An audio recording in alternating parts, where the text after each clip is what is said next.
हम लोग पिछले क्लास में बोरन फैमिली के बारे में पढ़ रहे थे और बोरन फैमिली में हम लोग चर्चा कर रहे थे बोरैक्स के बारे में। बोरैक्स के बारे में आप लोगों को बताए थे कि बोरैक्स का एक्वस सॉल्यूशन जो होता है वह नेचर में अल्कलाइन होता है। बोरैक्स का एक्वस सॉल्यूशन में बोरैक्स का एक्वस सॉल्यूशन जो होता है वो अल्कलाइन होता है, पहला चीज। और दूसरा चीज बताए थे कि वो काम करता है किसके जैसा, बफर सॉल्यूशन के जैसा काम कर सकता है, ठीक है। और फिर उसके स्ट्रक्चर के बारे में बताए थे आप लोगों को। और फिर एक बात ये बताए थे कि व्हाइटनर के रूप में, ब्राइटनर के रूप में यूज किया जाता है बोरैक्स के ऑक्सीडाइज्ड फॉर्म को, जिसको हम लोग बोलते हैं सोडियम परऑक्सोबोरेट बोलते हैं। अरे बेटा, आज हम लोग चर्चा करने चल रहे हैं क्या चीज के बारे में? तो आज हम लोग चर्चा करने चल रहे हैं बोरन के दूसरे कंपाउंड के बारे में, जिसको हम लोग बोलते हैं बोरिक एसिड, जिसको हम लोग नाम देते हैं क्या चीज, बोरिक एसिड। सुनो ना, बोरिक एसिड का फॉर्मूला होता है H3BO3। अरे बेटा, H3BO3 इसको ऑर्थोबोरिक एसिड भी बोलते हैं या सिंपल बोरिक एसिड के नाम से भी इसको पुकारा जाता है, ठीक है। बोरिक एसिड जो होता है यह बहुत ही कमजोर एसिड होता है। बोरिक एसिड जो होता है वो बेहद कमजोर एसिड होता है और इसका Ka वैल्यू जो होता है वो 10⁻⁹ के रेंज में होता है। याद रहे, एसिटिक एसिड का जो pKa वैल्यू होता है वो 10⁻⁵ के रेंज में होता है। एसिटिक एसिड का pKa वैल्यू 1.8 × 10⁻⁵ होता है। लेकिन देखो, उसके तुलना में इसका पीके वैल्यू बहुत बहुत बहुत कम नहीं है। ये फिनॉल का भी लगभग इतना ही होता है ना। फिनॉल का पीके वैल्यू 9.98, लगभग 10 के बराबर। तो ये फिनॉल से थोड़ा सा ज्यादा एसिडिक है, बस यही मामला है। और एक बात सुन ना बेटा, देखने के लिए इसमें 3 हाइड्रोजन है, कहने के लिए इसके पास हाइड्रोजन की संख्या कितनी है, 3 हाइड्रोजन है। कहने के लिए यहाँ हाइड्रोजन की संख्या 3 है, लेकिन यह पानी में घोलने पर सिर्फ एक H+ रिलीज करता है। माने बोरिक एसिड का N फैक्टर अगर पूछा जाए तो बोरिक एसिड का N फैक्टर कितना होता है, तो 1 होता है, ठीक है। सुनो ध्यान से, सामने देखना। जैसे मान लो ये हमने बोरिक एसिड मॉलिक्यूल ले लिया है, ये हमने एक मॉलिक्यूल ले लिया है जो बोरिक एसिड है, और बोरिक एसिड को हमने वाटर में मिलाया है, पानी में हमने घोला है, और बोरिक एसिड को हमने बोला कि सुन बोरिक एसिड, अपना पावर दिखा, तू जितना H+ रिलीज कर सकता है, कम ऑन दिखाओ कितना H+ रिलीज कर सकते हो। तो जैसे ही इसको हमने वाटर में घोला, यह ड्रामा करना शुरू किया। इसने कहा कि हम अभी H+ देने के हालत में नहीं है। इसने क्या बोला वाटर को, ध्यान देना सभी लोग यहीं पर, बोरिक एसिड में थोड़ा सा बोरन सेंटर को देखो और ऑक्टेट के पॉइंट ऑफ व्यू से देखो। बोरिक एसिड मॉलिक्यूल में बोरन सेंटर को देखो और ऑक्टेट के पॉइंट ऑफ व्यू से देखो। अरे बेटा, बोरिक एसिड में बोरन का ऑक्टेट कंप्लीट नहीं है। जैसे ही इसको वाटर के कांटेक्ट में लाएंगे, जैसे ही इसको पानी में घोला जाएगा, यह आयोनाइज होकर H+ देने के बजाय वाटर मॉलिक्यूल को कहेगा कि भाई साहब अपना एक लोन पेयर मेरे को दो, मेरे पास खाली और वाइटल भी है, ताकि हम अपना ऑक्टेट पूरा कर सकें। माय डियर, अगर ये अपना लोन पेयर उसको दे दे तो यहाँ के हालात कैसे हो जाएंगे? तो यहाँ के जो हालात हो जाएंगे वो ऐसे हालात हो जाएंगे, ये H अपना लोन पेयर फॉर्मेट किया हुआ, उसको लोन पेयर देने के कारण इस ऑक्सीजन पर कैसा चार्ज, प्लस, लोन पेयर लेने के कारण बोरन पर कैसा चार्ज, माइनस। सुनना बेटा, ये अपना प्लस चार्ज खत्म करने के लिए इसके पास एक उपाय है जो ये करने जा रहा है। क्या उपाय करने जा रहा है? This oxygen is going to remove a proton. तो ये अगर एक प्रोटोन रिमूव कर दे तो इधर का स्ट्रक्चर कैसा दिखेगा? इधर वाला कैसा दिखेगा, B एक OH, दो OH, तीन OH, आइए चौथा OH, ठीक ना। इसको ऐसे लिख दें, B OH का होल 4 और बोरन पर कैसा चार्ज माइनस, और प्लस यहाँ पर क्या रिलीज हो रहा है, H प्लस रिलीज हो रहा है। ये बात समझ में आ गया।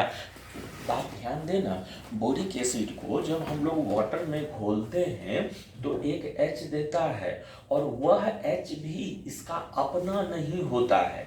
इसको जब हम लोग घोलते हैं तो ये क्या चीज, एक OH देता है, लेकिन वह भी इसका अपना नहीं होता है।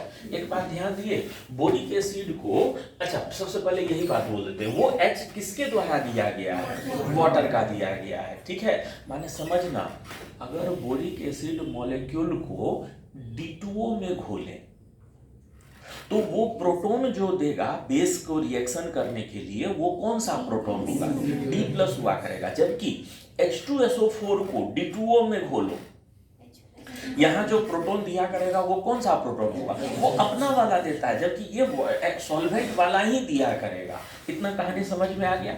और सुनना एक बात, अगर हम लोग कहीं पर कोई बोरिक एसिड ले लें H3BO3 और इसको अगर NaOH के साथ रिएक्शन करवाएं, हम लोग बोलते हैं ना किसी एसिड और बेस को रिएक्शन करवाओगे तो सॉल्ट और वाटर बनता है, यहाँ पर ऐसा रिएक्शन नहीं होगा। यहाँ पर क्या रिएक्शन हो जाएगा, यह OH इसके साथ आकर जुड़ जाएगा, ये बन जाएगा BOH का होल 4 माइनस, और उसके साथ सोडियम, तो यहाँ पर जो प्रोडक्ट बन जाएगा वो प्रोडक्ट क्या हो जाएगा, Na, और यहाँ क्या चीज B, और ये क्या चीज OH का होल 4। ये इसी तरह का सॉल्ट बनाया करेगा ना।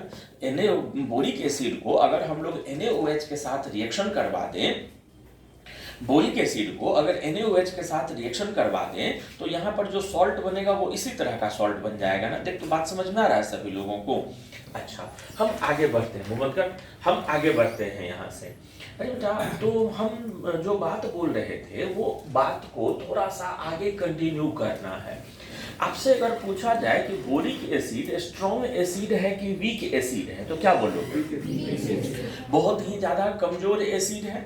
लेकिन यहाँ पर हमको एक बात आपके साथ शेयर करना है, और वो बात क्या है जानते हो? अगर बोरिक एसिड को सिस 1,2 डाइहाइड्रोक्सी कंपाउंड सहित कोई सॉल्वेंट में घोला जाए, क्या क्या बोले, लाइन ध्यान दिए थे, क्या बोले थे? कोई ऐसा सॉल्वेंट में घोल दे बोरिक एसिड को जिस सॉल्वेंट में पहले से सिस 1,2 डाइहाइड्रोक्सी वाला कोई कंपाउंड हो। सिस 1,2 डाइहाइड्रोक्सी जैसे इथिलीन ग्लाइकोल CH2OH CH2OH, जैसे ग्लिसरॉल 3 कार्बन तीनों पर OH, जैसे कोई कार्बोहाइड्रेट ग्लूकोज फ्रक्टोज, इस तरह का मॉलिक्यूल। अगर पानी में कोई 1,2 डाइहाइड्रोक्सी वाला कंपाउंड घुला हुआ हो, अगर पानी में कोई 1,2 डाइहाइड्रोक्सी वाला कंपाउंड घुला हुआ हो, तो वैसे कंपाउंडों के मौजूदगी में बोरिक एसिड थोड़ा मजबूत एसिड की तरह बिहेव करने लगता है। इतना कमजोर एसिड नहीं होता है कि पीके वैल्यू इतना कम हो जाए। उस समय उसका एसिडिक स्ट्रेंथ जो होता है वो थोड़ा सा क्या हो जाता है, बढ़ जाता है। ध्यान दिए थे सभी लोग हमने क्या कहा? तो अभी हम लोग डिस्कस कर रहे थे कि बोरिक एसिड को वैसे सॉल्वेंट में अगर डाल दो जिसमें कोई 1,2 डाइहाइड्रोक्सी वाला कंपाउंड है, तो बोरिक एसिड का एसिडिक स्ट्रेंथ थोड़ा इंक्रीज हो जाता है, ठीक है। अरे बेटा, बात है, हम लोग चलते हैं बोरिक एसिड के एक्शन ऑफ हीट पर चर्चा करने के लिए। तो ध्यान देते रहना, बोरिक एसिड पे एक्शन ऑफ हीट पर बात करने के लिए चल रहे हैं, ध्यान देना।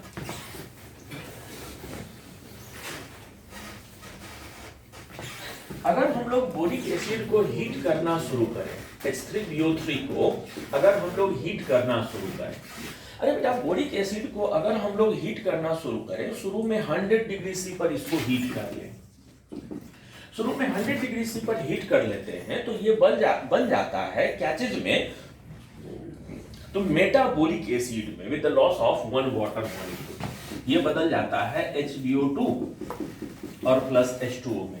और HbO2 को हम लोग बोलते हैं मेटाबोरिक एसिड, आप लोग जानते हो इसको मेटाबोरिक एसिड बोलते हैं, आप लोग अच्छे से जानते हो। फिर ये जो मेटाबोरिक एसिड है इसको फर्दर हीट करते चले, इसको फर्दर अगर हीट करते चले तो ये फिर से वाटर मॉलिक्यूल लॉस करके बदल जाता है टेट्राबोरिक एसिड में। ये बदल जाता है क्या चीज में? टेट्राबोरिक एसिड में। अरे बेटा टेट्राबोरिक एसिड H2B4O7 प्लस एक H2O और निकल गया। पर ये टेट्राबोरिक एसिड को फर्दर अगर हम लोग हीट कर दें, ये H2B4O7 को अगर फर्दर हम लोग हीट कर दें तो ये बदल जाता है बोरिक एनहाइड्राइड में B2O3 में। ये बदल जाता है B2O3 में और प्लस ये H2 2 मोल B2O3 प्लस ये H2O। तो कहने का मतलब है कि अगर हम लोग बोरिक एसिड को लगातार हीट करते रहें तो ये कभी न कभी कन्वर्ट हो जाता है क्या चीज में? यह कभी न कभी कन्वर्ट हो जाता है बोरिक एनहाइड्राइड में कन्वर्ट हो जाता है। ठीक है, सुनो बेटा, हमको चर्चा करना है बोरिक एसिड के स्ट्रक्चर के बारे में चर्चा करना है। हमको चर्चा करना है बोरिक एसिड के स्ट्रक्चर के बारे में। तो बोरिक एसिड के स्ट्रक्चर के बारे में हम बोलते चलते हैं, ध्यान से सुनते चलना। हमको कहना यह है कि बोरिक एसिड का अगर कंसंट्रेटेड सॉल्यूशन ले ले, बोरिक एसिड का कैसा सॉल्यूशन ले लिया गया है? कंसंट्रेटेड सॉल्यूशन ले लिया गया है, माने कम पानी में बोरिक एसिड को घोला गया है, तो वहां पर यह ट्राइमेरिक फॉर्म में एग्जिस्ट करता है। कंसंट्रेटेड सॉल्यूशन में ये एग्जिस्ट करता है किस रूप में? ट्राइमेरिक फॉर्म में एग्जिस्ट करता है, जिसमें 3 बोरिक एसिड मॉलिक्यूल मिलकर एक साइक्लिक स्ट्रक्चर बनाए रहता है। कंसंट्रेटेड सॉल्यूशन में यह एग्जिस्ट करता है किस रूप में? ट्राइमेरिक फॉर्म में एग्जिस्ट करता है। ठीक है, लेकिन अगर इसका क्रिस्टलाइन फॉर्म ले लिया जाए, माने बोरिक एसिड को हम लोग क्या करते हैं, तो बोरिक एसिड को गर्म करते करते सारा पानी वेपराइज करते, इसके क्रिस्टल्स अगर बना ले, तो क्रिस्टलाइन फॉर्म में होता क्या है जानते हो? ये बोरिक एसिड मॉलिक्यूल का स्ट्रक्चर ऐसा ही ना, बीच में बोरन होता है और ये दोनों तरफ ये एक OH ऐसा ही ना स्ट्रक्चर इसका होता है। एक OH यहाँ पे, एक OH यहाँ पर, एक OH यहाँ पे। इस तरह का 6 बोरिक एसिड यूनिट जो होता है वह हाइड्रोजन बॉन्ड से जुड़कर एक साइक्लिक स्ट्रक्चर, ये इस तरह का एक साइक्लिक स्ट्रक्चर बना लेता है बोरिक एसिड। ये यहाँ पर OH, यहाँ का OH आपस में हाइड्रोजन बॉन्ड, यहाँ का OH, यहाँ का OH आपस में हाइड्रोजन बॉन्ड, इस तरह से हाइड्रोजन बॉन्ड से जुड़ ये एक क्या बना लेता है? Cyclic structure, 2 dimensional sheet like structure बना लिया करता है। और इस 2 डायमेंशनल शीट लाइक स्ट्रक्चर में टोटल कितने बोरिक एसिड मॉलिक्यूल इन्वॉल्व होते हैं? तो 6 बोरिक एसिड मॉलिक्यूल इन्वॉल्व होते हैं। अभी इसके स्ट्रक्चर के बारे में जो 2 लाइन बोले वो लाइन ध्यान में रहा। पहला बोले थे कि अगर बोरिक एसिड का कंसंट्रेटेड सॉल्यूशन ले ले तो वहां पर ट्राइमेरिक, 3 ही बोरिक एसिड मॉलिक्यूल एक साइक्लिक फॉर्म बना लेता है, ट्राइमेरिक फॉर्म में एग्जिस्ट करता है। लेकिन अगर हम लोग इसका क्रिस्टलाइन फॉर्म ले ले तो वहां पर बोरिक एसिड जो होता है वो क्या करता है? 2 डायमेंशनल शीट लाइक शीट के रूप में, स्ट्रक्चर के रूप में ये एग्जिस्ट किया करता है। ठीक है, हम आगे बढ़ते हैं। अरे बेटा, यहाँ से अगर आगे बढ़ा जाए तो अगला लाइन जो हमको करना है जानते हो वो क्या चीज़ है? अगला लाइन हमको चर्चा करना है बोरन के हैलाइड्स के बारे में। जो अगला लाइन हमको चर्चा करना है वो होगा क्या चीज़? बोरन के हैलाइड्स के बारे में चर्चा करना है। ध्यान देना, हम अगर बोरन के हैलाइड्स के बारे में अगर बात करें, अगर हम लोग हैलाइड्स ऑफ बोरन पर बात करें तो बोरन के जितने बोरन जो होता है वह जितने भी हैलोजन होता है उसके साथ वो ट्राई हैलाइड बनाया करता है। और इनके ट्राई हैलाइड का जो फॉर्मूला हो जाता है BF3, BCl3, BBr3 और BI3। ठीक है, सभी के सभी में बोरन जो है वो इलेक्ट्रॉन डिफिशिएंट है, बोरन का एक ऑर्बिटल खाली है, ऑक्टेट इनकम्प्लीट है, इसलिए ये सभी के सभी क्या होते हैं? लुईस एसिड होते हैं। और जानते हो बेटा, लुईस एसिडिक स्ट्रेंथ का जो सीक्वेंस हो जाता है, लुईस एसिडिक स्ट्रेंथ का जो सीक्वेंस हो जाता है वो थोड़ा सा अप्रत्याशित है। ध्यान से सुनना, यहाँ पर होना, ध्यान से देखो, जो जल्दी दूसरे से इलेक्ट्रॉन ले ले वो उतना मजबूत लुईस एसिड होगा। देखने से लगता है कि यहाँ पर 3 फ्लोरीन है, ये और बोरन से इलेक्ट्रॉन खींचेगा, जल्दी इलेक्ट्रॉन इसी को लेना चाहिए, जबकि होता नहीं है ऐसा। यहाँ पर लुईस एसिडिक स्ट्रेंथ जो होता है वो सबसे मजबूत एसिड Bi3, फिर BBr3, फिर BCl3 होता है। इन चारों में सबसे कमजोर लुईस एसिडिक स्ट्रेंथ होता है किसका? BF3 का। सर क्यों, ऐसा क्यों? तो BF3 में बैक बॉन्डिंग होने लगता है, बैक बॉन्डिंग की संभावना सबसे ज्यादा प्रबल होता है, सबसे ज्यादा इफेक्टिव बैक बॉन्डिंग बनाता है। ये बोरन के पास जो खाली ऑर्बिटल है, ये फ्लोरीन ने कहा कि सुन बोरन, हम ही तुमको बैक बॉन्डिंग के द्वारा ये इलेक्ट्रॉन दे देते हैं, तुमको कहीं से मांगने की जरूरत नहीं है। तो अगर ये बोरन को बैक बॉन्डिंग के द्वारा यहीं से इलेक्ट्रॉन मिल जाए, ये बाहर से इलेक्ट्रॉन एक्सेप्ट करना बंद कर दे, तो ये क्या हो जाएगा? कमजोर लुईस एसिड नहीं हो जाएगा। तो लुईस एसिडिक स्ट्रेंथ का सीक्वेंस जो हो जाएगा वो इसी तरह का हो जाएगा। ठीक है, अच्छा, BF3 इसलिए इन लोगों में सबसे कमजोर लुईस एसिड है। और एक बात सुनना, बोरन के अगर हम लोग किसी भी हैलाइड का हाइड्रोलिसिस करने लगे, जैसे मान लो BCl3 का हाइड्रोलिसिस हम लोग करने लगे, अरे बेटा इन दोनों में ज्यादा इलेक्ट्रोनेगेटिव कौन? तो उन दोनों में ज्यादा इलेक्ट्रोनेगेटिव है क्लोरीन। इन लोगों में ज्यादा इलेक्ट्रोनेगेटिव कौन है? क्लोरीन। क्लोरीन ज्यादा इलेक्ट्रोनेगेटिव है, तो वाटर के भी निगेटिव पार्ट को, वाटर के देखो ये क्या करेगा, वाटर के पॉजिटिव पार्ट को लेकर, वाटर का पॉजिटिव पार्ट बोले तो क्या चीज? H+, 3 H+ को लेकर ये 3 HCl बन जाएगा, और 3 OH को लेकर बोरन क्या चीज में बदल जाएगा? H3BO3 में, बोरिक एसिड में बदल जाएगा। हाइड्रोलिसिस का उधर का रिएक्शन क्या हो जाएगा बता सकते हो? हाइड्रोलिसिस में उधर का रिएक्शन क्या हो जाएगा? यहाँ पर हो जाएगा सबसे पहले H3BO3 प्लस 3 मोल ऑफ, सारे के सारे ट्राई हैलाइड इसी तरह से हाइड्रोलाइज होते हैं। हम अगर पूछें कि सबसे कम हाइड्रोलाइज कौन होता है, ये जानते हो हाइड्रोलिसिस होता कैसे है? असल में हाइड्रोलिसिस होता है, बोरन का 3 हैलाइड है, ठीक है, और इसको जब हम लोग वाटर में घोले हैं तो वाटर अपना लोन पेयर आकर यहाँ कांटेक्ट करेगा, जैसे कि इससे पहले भी होता था, जिसके कारण यहाँ चार्ज आया और यहाँ चार्ज आया, और इस चार्ज के कारण इस सेंटर का सॉल्वेशन होगा, और सॉल्वेशन के कारण ये बॉन्ड टूट कर निकलेगा, और यहाँ से भी हाइड्रोजन, इसके कारण हाइड्रोजन टूट कर निकलेगा और ये HCl निकल गया, और एक क्लोरीन के बदले में यहाँ पर इफेक्टिवली कौन सा बॉन्ड लगा हुआ रह गया? OH लगा हुआ रह गया। अरे बेटा हम जो बात कहना चाहते हैं, अगर ध्यान से देखे होंगे सामने, तो हम जो बात कहना चाहते हैं वो ये है कि हाइड्रोलिसिस रिएक्शन में भी रिएक्शन का जो शुरुआत होता है, हाइड्रोलिसिस रिएक्शन में भी इसका जो शुरुआत होता है वह बोरन के खाली, तो कहना ये था कि हाइड्रोलिसिस भी जो होता है उसमें बोरन के पास मौजूद खाली ऑर्बिटल का योगदान होता है। जानते हो कार्बन फैमिली में हम लोग पढ़ेंगे, अगले फैमिली में हम लोग पढ़ेंगे कि CCl4 कार्बन टेट्राक्लोराइड हाइड्रोलाइज नहीं होता है, जबकि इसी का बड़ा भाई SiCl4 वाटर से रिएक्शन करता है, हाइड्रोलाइज होता है। इसका अगर कारण पूछा जाए तो जवाब दे सकते हैं, क्या चीज?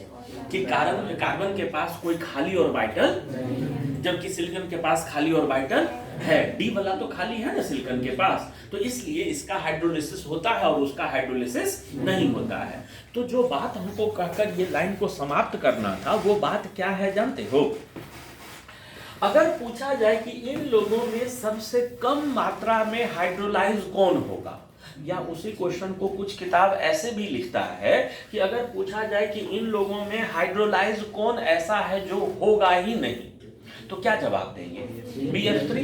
क्यों? क्योंकि वहां पर बोरन का जो खाली ऑर्बिटल है वो ऑलमोस्ट एवरी टाइम क्या रहता है? यूज्ड अप रहता है। ये फ्लोरीन नहीं तो ये फिर बैक बॉन्डिंग कर देगा, नहीं तो ये फिर ये कर देगा। तो सबसे कम मात्रा में हाइड्रोलाइज होने की बात हो, या अगर पूछा जाए कि कौन हाइड्रोलाइज होता ही नहीं है, ये चीज अगर पूछा गया हो तो हम लोग किसका नाम ले लेंगे? यहाँ तक सभी कुछ ठीक ठाक, हम आगे बढ़े यहाँ से। बोरन के हैलाइड से हम लोग आगे बढ़े तो अगला चर्चा जो हम लोग करने जा रहे हैं वो होगा क्या चीज? तो हाइड्राइड ऑफ बोरन। अगला चर्चा हम लोग करने चल रहे हैं गैजेट के बारे में, हाइड्राइड ऑफ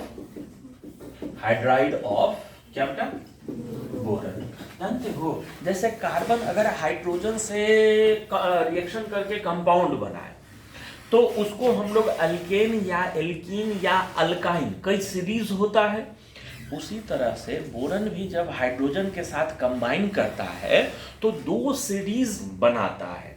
एक सीरीज का जनरल फार्मूला होता है BnHn+4 और दूसरे सीरीज का जनरल फार्मूला होता है BnHn+6। BnHn+4 और दूसरा सीरीज जो होता है वो होता है BnHn+6। अरे बेटा इसका पहला मेंबर B2 से शुरू होता है, यानी इसका पहला मेंबर जो होता है वो B2H6 होता है और इसका पहला मेंबर 4 से शुरू होता है, मैंने उसका पहला मेंबर हो जाता है B4H10 हो जाता है, B4H10 हुआ करता है इसका पहला मेंबर। इतना बात समझ में आ गया। एक बात सुनो ना, BnHn+4 वाले जो होते हैं ये थोड़े ज्यादा स्टेबल होते हैं BnHn+6 वालों के तुलना में। ये वाले जो होते हैं थर्मली हीट करने पर थोड़े से ज्यादा स्टेबल होते हैं, किसके तुलना में, BnHn+6 वालों के तुलना में। ठीक है, हम लोग इनके हाइड्राइड को बोरेन भी बोला करते हैं। इनके हाइड्राइड को हम लोग जैसे वहां एल्केन बोलते हैं वैसे यहां पर हम लोग क्या बोला करते हैं, हम लोग इनको बोरेन भी बोला करते हैं, बोरेन्स। जैसे वहां एल्केन बोलते हैं वैसे ही यहाँ पर बोरेन्स भी बोलते हैं। ठीक, हम लोग अभी एक बोरेन के बारे में चर्चा करने जा रहे हैं और उसको हम लोग बोलते हैं डाइबोरेन। अभी यहाँ पर एक बोरेन के बारे में चर्चा करने जा रहे हैं जिसको हम लोग क्या नाम से पुकारते हैं, जिसको हम लोग बोलते हैं डाइबोरेन। और डाइबोरेन का फॉर्मूला हो जाता है क्या चीज, B2H6 हो जाता है। जानते हो बोरन का कोई भी ट्राईहैलाइड ले लो, बोरन का कोई भी क्या चीज ले लीजिए, ट्राईहैलाइड ले लीजिए और उसका रिडक्शन कर दीजिए लिथियम अल्युमिनियम हाइड्राइड के द्वारा तो वो बोरेन बन जाता है। जैसे एक रिएक्शन देखिए, यहाँ पर हमने BCl3 ले लिया और इसका हमने लिथियम अल्युमिनियम हाइड्राइड के द्वारा रिडक्शन कर दिया। अरे बेटा सुनना, इसका 2 मोल ले ले, हम लोग इसका 2 मोल ले लेते हैं। 2 मोल करने का मतलब हमारे पास क्लोरीन की संख्या कितनी हो गई, 2 मोल नहीं, इसका 4 मोल ले लो। इसका कितना मोल ले लो, 4 मोल ले लो। और लिथियम अल्युमिनियम हाइड्राइड का 3 मोल ले लो। तो हमारे पास हैलोजन की संख्या कितनी है अभी, 12 में से 3 ठो हैलोजन दे दो लिथियम, 3 ठो दे दो लिथियम को, ये 3 मोल LiCl बन गया। और बचा हुआ हमारा हैलोजन कितना है, 9, वो 9 दे दो अल्युमिनियम को, तो यह 3 मोल AlCl3 बन गया। यहाँ पर बोरन हमारा कितना बचा हुआ है, 4, और हाइड्रोजन कितना बचा हुआ है, 12। ये यहाँ पर 2 मोल नहीं बन जाएगा, कौन सा चीज, B2H6 बन जाएगा। तो बोरन ट्राईहैलाइड को अगर लिथियम अल्युमिनियम हाइड्राइड के द्वारा हम लोग क्या कर दें, रिड्यूस कर दें तो वह डाइबोरेन में कन्वर्ट हो जाता है।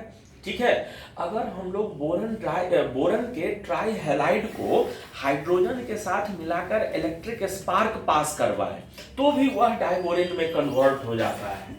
ये 2BCl3 को अगर हम लोग 6H2 और यहाँ इलेक्ट्रिक स्पार्क पास करवा दें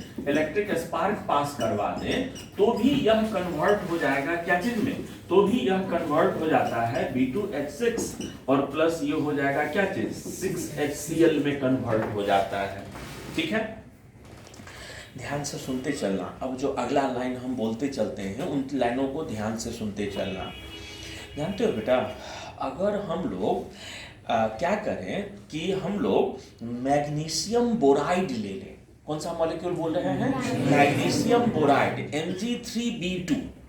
अगर हम लोग मैग्नीशियम बोराइड ले लें, कौन सा चीज, Mg3B2 ले लें और इसको रिएक्शन हम लोग करवा दें किसी एसिड के साथ, H3PO4 या H2SO4 के साथ रिएक्शन करवा दें तो भी यह कन्वर्ट हो जाता है क्या चीज में, डाइबोरेन में। इसको अगर रिएक्शन करवा दो H2SO4 के साथ तो क्या हो जाएगा? H2SO4 के साथ रिएक्शन करवा दो, 3 मोल मैग्नीशियम के लिए 3 मोल सल्फेट चाहिए तब ना MgSO4 बनाएगा। तो ये 3 मोल ले ले, और ये 3 मोल अगर ले लिए हैं तो 3 मोल इधर क्या बन जाएगा? इधर हो जाएगा 3MgSO4 और प्लस क्या हो जाएगा बोलना, यहाँ 2 बोरन और यहाँ 6 हाइड्रोजन, तो ये B2H6 नहीं हो जाएगा। तो मैग्नीशियम बोराइड को अगर किसी भी एसिड से रिएक्शन करवा दो तो भी वो क्या बन जाता है? डाइबोरेन में बदल जाता है। और सुनना, अगर हम लोग डाइबोरेन का पाइरोलिसिस करते, डाइबोरेन को अकेले किसी बर्तन में लेकर हीट कर रहे हो तो हायर बोरेन बनता चला जाता है। ये लाइन ध्यान दिए हम क्या बोले? अगर हम लोग डाइबोरेन का क्या करते चले, पाइरोलिसिस करते चले, तो वो क्या चीज में बदलते चला जाता है? वह हायर डाइबोरेन में बदलते चला जाता है। और सुनो ना, हमको क्या कहना है, ध्यान दे, यह जो NaBH4 कंपाउंड होता है ना, कौन सा कंपाउंड? NaBH4 कंपाउंड, यह भी बेस में BH3 ही होता है। ये NaBH4 इससे एक ठो H माइनस निकाल दो और एक ठो Na+ निकाल दो, तो ये क्या बचा हुआ रह जाएगा? ये BH3 नहीं बचा हुआ रह जाएगा। ठीक है, आप क्या कीजिए कि NaBH4 को किसी एसिड के साथ रिएक्शन करवा लीजिए। आप क्या कीजिए कि NaBH4 को रिएक्शन करवा लीजिए, क्या चीज के साथ? किसी एसिड के साथ। ध्यान से देखते रहना रिएक्शन हम क्या लिख रहे हैं, कैसे लिख रहे हैं। सुनना, क्या चीज, इसका 2 मोल रिएक्शन में ले ले, 2 मोल रिएक्शन में ले ले तो 2 सोडियम सल्फेट के साथ मिलकर क्या हो जाएगा? Na2SO4, ये Na2SO4 हो जाएगा और प्लस 2 ठो H+, इसके 2 मोल में से 2 ठो हाइड्रोजन को निकाल ले तो ये बचा हुआ क्या रह जाएगा? BH3। या बात समझना ना, अगर एक H+ आए और एक यहां से H- को निकालकर H2 बन जाए तो ये बचा हुआ क्या रह जाएगा? और दूसरा मोल के लिए दूसरा H+ आए, वो भी वैसा ही करेगा। उधर का रिएक्शन क्या क्या हो जाएगा नहीं बता सकते हो तुम लोग? क्या हो जाएगा बोलो? 2H2 plus B2H3 B2H6, 2H2 plus क्या चीज? B2H6 नहीं हो जाएगा। तो NaBH4 को भी अगर हम लोग किसी एसिड के साथ रिएक्शन करवा लें तो उधर हो जाएगा NaBH4 अधिकतर रिएक्शन में BH3 या B2H6 बना लिया करेगा। NaBH4 अपने अधिकतर रिएक्शंस में क्या बना लिया करेगा? BH3 या B2H4। ये इतना बात समझ में आ गया सभी लोगों को? हम इसके प्रॉपर्टीज के बारे में, डाइबोरेन के प्रिपरेशन के बाद हम लोग चलें इसके प्रॉपर्टीज के बारे में चर्चा करना शुरू करें। कोई भी रिएक्शन जो हम सामने लिख रहे हो, बहुत सावधानी से, शांत मन से उसको देखते चलना कि वो क्या क्या कह रहे हैं, रिएक्शन कैसे हो रहा है। थोड़ा भी ध्यान से देखोगे तो बहुत दिन तक ये रिएक्शंस याद रहते हैं, जल्दी ये बहुत जल्दी ना भूल पाओगे। आगे बढ़ते हैं, ध्यान देना। अरे बेटा आगे बढ़ते हैं, हम लोग चर्चा करने चलते हैं इनके प्रॉपर्टीज के बारे में। किसके? तो डाइबोरेन के। अगर हम लोग क्या करें, तो अगर हम लोग डाइबोरेन को रेड हीटेड मेटल के ऊपर से पास करवा दें तो ये टूट जाता है। B2H6 को अगर हम लोग रेड हीटेड मेटल के प्लेट से अगर पास करवा दें तो यह टूट जाता है, 2B + 3H2 में टूट जाता है। ठीक है, अगर हम लोग इनका हाइड्रोलिसिस कर दें, BH3 का हाइड्रोलिसिस करते हैं तो हाइड्रोलिसिस करने पर ये बोरिक एसिड और हाइड्रोजन में कन्वर्ट हो जाते हैं। काम के लायक रिएक्शन जो हमको चर्चा करना है वो ये है, reaction with alkali. Reaction with क्या चीज बेटा? अल्कली। अल्कली अगर हम लोग कहीं पर B2H6 ले लें और इसको KOH के साथ रिएक्शन करवा दें, अगर हम लोग कहीं पर B2H6 ले लें और इसको KOH के साथ रिएक्शन करवा दें तो उधर मेटाबोरेट सॉल्ट में कन्वर्ट हो जाता है। उधर वह कन्वर्ट हो जाता है क्या चीज में? 2KbO2 + 6H2 में कन्वर्ट हो जाएगा। ये रिएक्शन याद रख पाओगे कि हम क्या बोल रहे हैं? अगर हम लोग डाइबोरेन को अल्कली के साथ रिएक्शन करवा दें तो उधर वो कन्वर्ट हो जाता है क्या चीज में, मेटाबोरेट में। ये जरूर याद रखना, इस पर भी कहीं क्वेश्चन हम देखे हैं, कहीं ना कहीं आया है, हमको ध्यान नहीं है कहाँ आया है, लेकिन इस रिएक्शन पर क्वेश्चन कहीं ना कहीं देखे हैं। अगर हम लोग क्या चीज को, डाइबोरेन को KOH के साथ रिएक्शन करवा दें तो वो मेटाबोरेट सॉल्ट में कन्वर्ट हो जाता है। ठीक है बेटा। अच्छा, अगर इसको मेटल हाइड्राइड के साथ रिएक्शन करवा दो, अगर इसका रिएक्शन करवा दो क्या चीज के साथ, मेटल हाइड्राइड के साथ, जैसे LiH के साथ रिएक्शन करवा दे किसको, B2H6 को, या BH3 लिख देते हैं, यहाँ लिख दिए इसका मोनोमेरिक फॉर्म BH3 लिख दिए हैं। अरे इसका BH3 के साथ इसका रिएक्शन करवा दो तो उधर क्या हो जाएगा, सोडियम मेटाबोलेट के जैसा लिथियम ये नहीं बन जाएगा, LiBH4 NaBH4 की जगह LiBH4 में कन्वर्ट हो जाता है। अगर इसको हम लोग रिएक्शन करवा दें क्या चीज के साथ, तो इसको अगर हम लोग रिएक्शन करवा दें, अगर इसका हम लोग रिएक्शन करवा दें अमोनिया के साथ, अगर इसका रिएक्शन करवा दें हम लोग क्या चीज के साथ, अमोनिया के साथ। अरे बेटा इसका रिएक्शन जो अमोनिया के साथ होता है ना, वो थोड़ा सा ज्यादा इंपॉर्टेंट है, क्योंकि उस पर ज्यादा क्वेश्चन भी पूछा जाता है, ध्यान देते रहना। अगर हम लोग B2H6 को अमोनिया के साथ या BH3 को अमोनिया के साथ रिएक्शन करवा दें, ये BH3 को अमोनिया के साथ रिएक्शन करवा दें तो शुरू में यह एक एडक्ट प्रोडक्ट बना लेता है।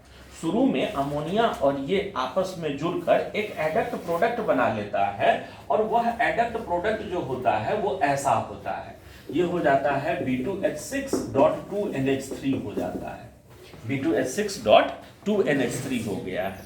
ठीक है सर, ये एडक्ट प्रोडक्ट क्या बना है, सुनो ध्यान से।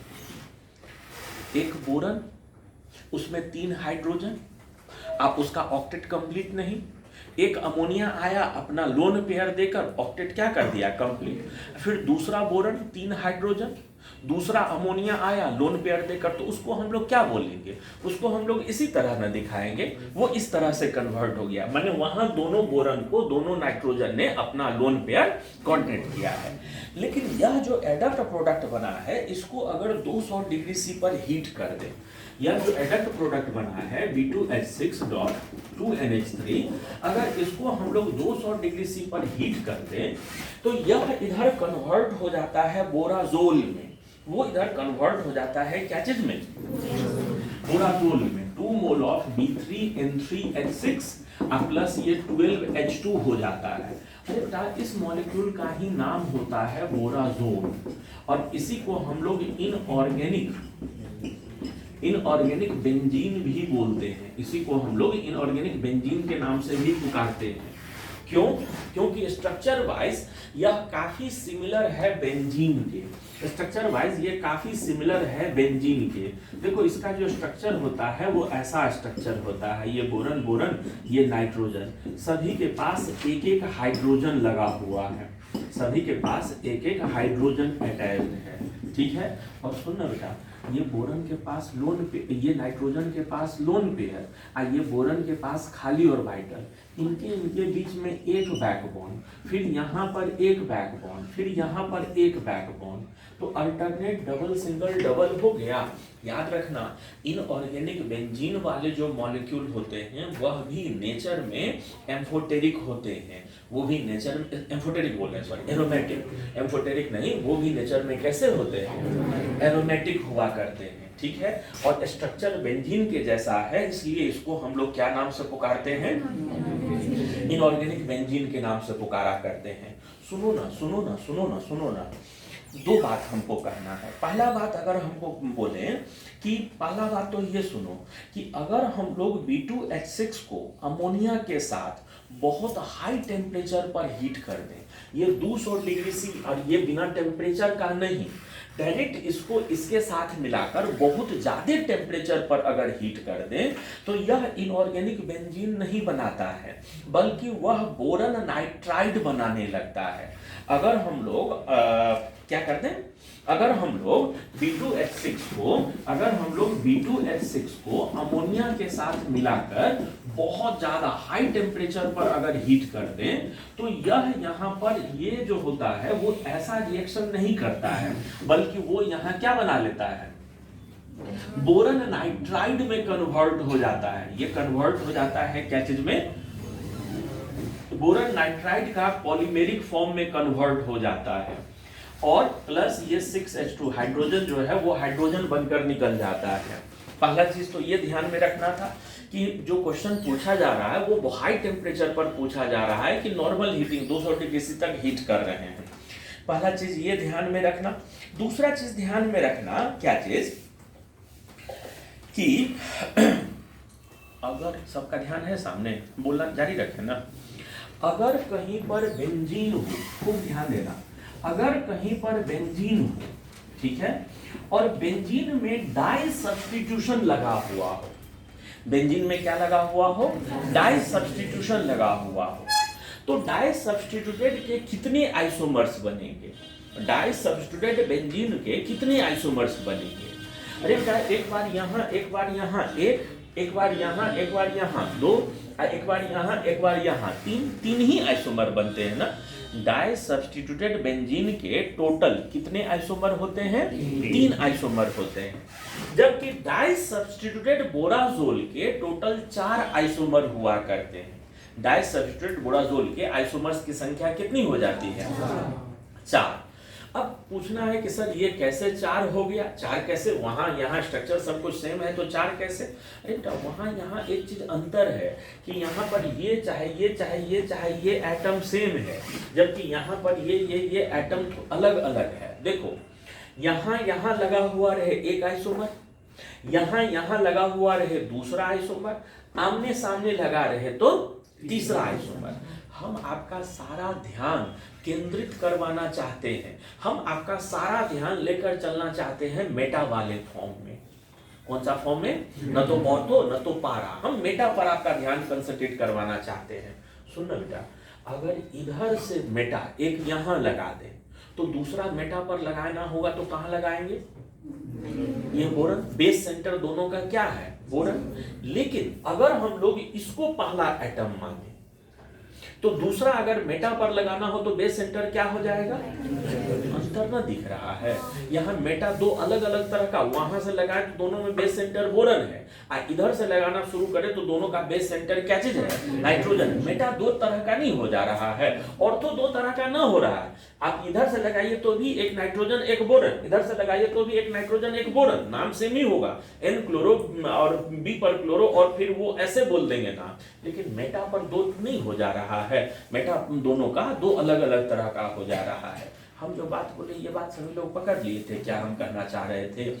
तो डाई सब्स्टिट्यूटेड बोराजोल के टोटल आइसोमर्स की संख्या कितनी हो जाती है, 4 संख्या हुआ करता है। अरे बेटा ये हम लोग चर्चा कर रहे थे क्या चीज के बारे में, तो डाइबोरेन के बारे में। डाइबोरेन के बारे में सारी बातें अधूरी रह जाएंगी, डाइबोरेन के बारे में सब कहानी आधा रह जाएगा अगर इसके स्ट्रक्चर का चर्चा न हुआ।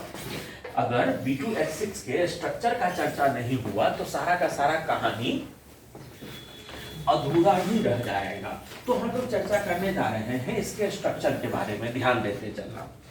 जानते हो डाइबोरेन का स्ट्रक्चर बड़ा अजीब होता है, और इसमें जो बॉन्डिंग होता है वो भी बड़ा विचित्र सा बॉन्डिंग होता है। आप लोगों ने निश्चित रूप से इसके स्ट्रक्चर के बारे में आज से पहले कभी न कभी चर्चा जरूर किया होगा। यहाँ एक हाइड्रोजन होता है और इस टाइप का बॉन्ड बना हुआ होता है, एक हाइड्रोजन यहाँ होता है, एक इलेक्ट्रॉन यहाँ, और इस तरह के बॉन्डिंग का चर्चा किया हुआ होता है। निश्चित रूप से केमिकल बॉन्डिंग में आप लोग इसके बारे में पढ़े होंगे। यहाँ पर जो बॉन्डिंग होता है वो बड़ा विचित्र तरह का बॉन्डिंग होता है। तो इसीलिए हुआ क्या था कि जितने भी देश के साइंटिस्टों ने इसको जब जब देखा, उन्होंने अपने अपने अनुसार इसका नाम बोलना शुरू कर दिया। किसी ने बनाना बॉन्ड बोला, किसी ने टाउ बॉन्ड बोला, किसी ने अम्ब्रेला बॉन्ड बोला। IUPAC परेशान होकर कहा कि ये सब कोई नाम नहीं होगा। IUPAC ने बॉन्डों के नाम लिखने का एक नया सिस्टम ही डेवलप कर दिया। अगर कहीं पर दो एटमों के बीच बॉन्ड है और दो ही इलेक्ट्रॉन दोनों के बीच है, तो इसका नाम बोला जाने लगा 2 इलेक्ट्रॉन 2 सेंटर्ड बॉन्ड। इसका नाम क्या बोला जाने लगा? अरे बेटा, ये वाला जो बॉन्ड देख रहे हो, इसमें 3 सेंटर इन्वॉल्व हैं और यहाँ पर तीनों सेंटर के ऑक्टेट को सेटिस्फाई करने की जिम्मेदारी सिर्फ 2 इलेक्ट्रॉनों पर है। यही तो इलेक्ट्रॉन क्लाउड यहाँ मूव करके तीनों का ऑक्टेट पूरा करने का कोशिश करता है। तो यह जो बॉन्डिंग होता है, इस बॉन्डिंग का नाम हम लोग बोल देते हैं क्या चीज? 2 इलेक्ट्रॉन 3 सेंटर्ड बॉन्ड। ठीक है, इसको बोल देते हैं हम लोग कौन सा बॉन्ड? इसको बोल देते हैं 2 इलेक्ट्रॉन 3 सेंटर्ड बॉन्ड। एक बात जानते हो बेटा, उल्टा भी होता है, 3 इलेक्ट्रॉन 2 सेंटर्ड बॉन्ड भी होता है। हमने अभी क्या बोला? 3 इलेक्ट्रॉन 2 सेंटर्ड बॉन्ड भी होता है। ठीक है, जब O2 में आएगा तो अगले फैमिली में हम चर्चा करेंगे, लेकिन याद रखना वो भी चीज होता है। कौन सा हम बोल रहे हैं कि 2 ही एटम होगा और इनके बीच में इलेक्ट्रॉन की संख्या कितनी रहा करेगी? 3 रहा करेगी। ऐसे बॉन्ड भी होते हैं।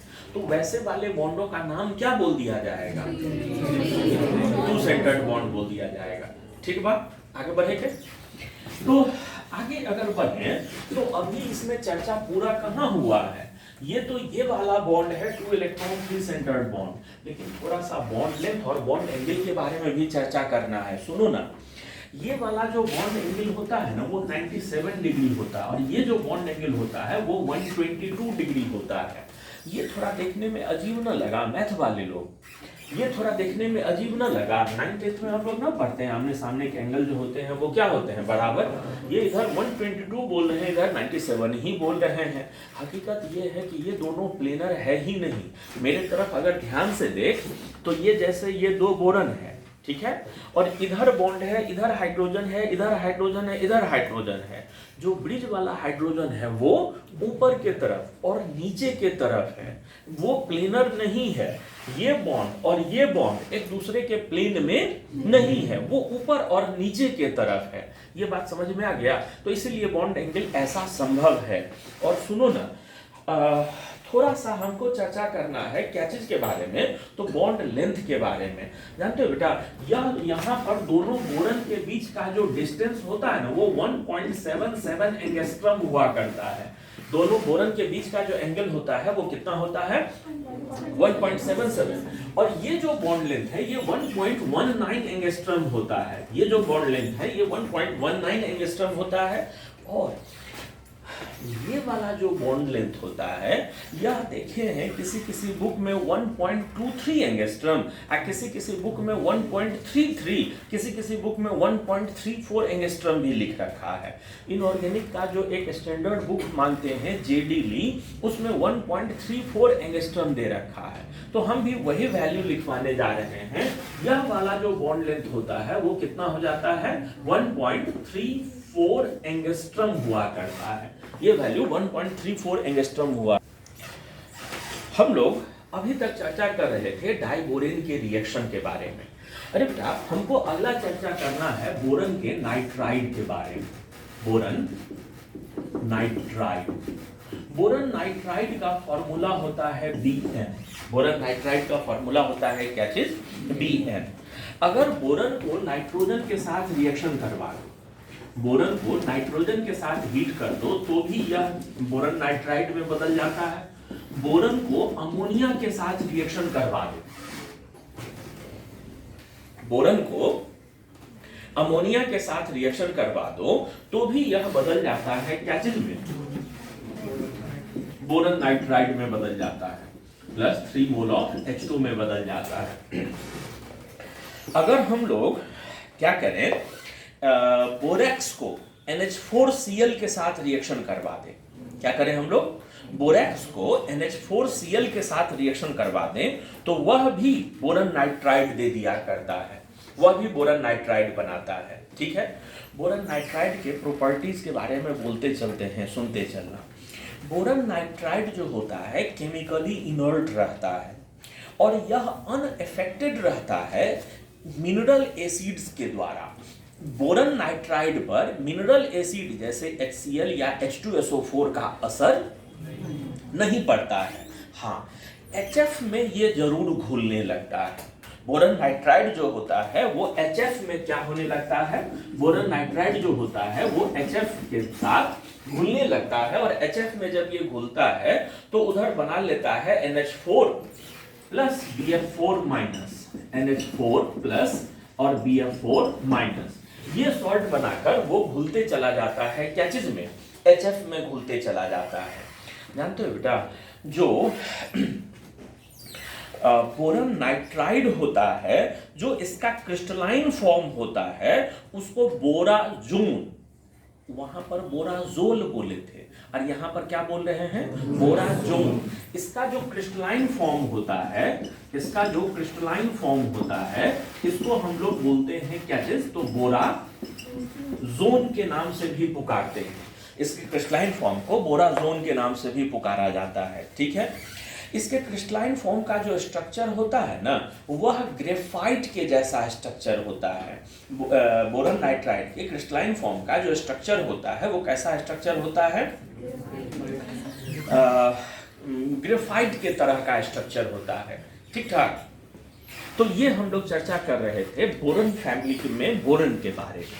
हम लोग अगले लेक्चर में चर्चा करेंगे अल्युमिनियम के बारे में।